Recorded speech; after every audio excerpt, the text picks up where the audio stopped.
गोलू एक किसान है जो एक गांव में रहता है।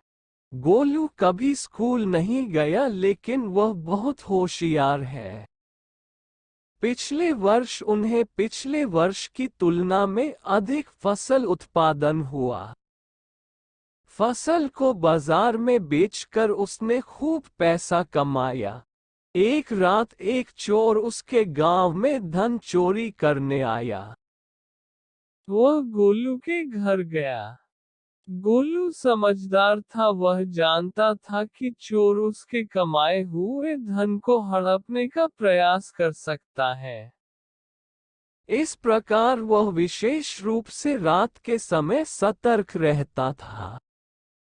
उसने देखा कि उसके घर की ओर आ रहा है। जब चोर उसके घर के पास आया तो वह एक दीवार के पीछे छिप गया। गोलू जानता था कि चोर बाहर छिपा है, इसलिए वह ऊंची आवाज में कहने लगा कि भगवान का शुक्र है कि इस साल मैंने बहुत पैसा कमाया। पर कोई नहीं जानता कि मैंने उसे कुएं के पास आम के पेड़ पर छिपा रखा है। जब चोर ने ये सुना तो उसने सोचा कि गोलू ने उसका काम आसान कर दिया है और अब वह सारे पैसे पेड़ से काटकर गोलू के घर से निकल जाएगा।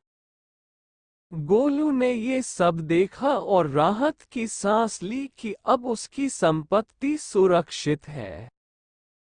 जब चोर कुएं पर पहुंचा तो उसने देखा कि आम के पेड़ से कुछ लटका हुआ है।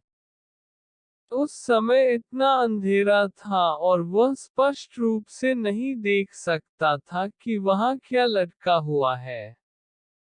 उसने सोचा कि यह गोलू की कमाई का गट्ठर होगा।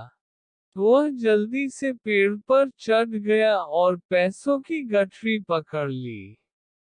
लेकिन उसने पाया कि यह पैसे का बंडल नहीं था, बल्कि वह मधुमक्खी का छत्ता पकड़े हुए था। उसे एहसास हुआ कि उसे गोलू ने बरगलाया है और अब उसने मधुमक्खियों को बहुत क्रोधित किया है।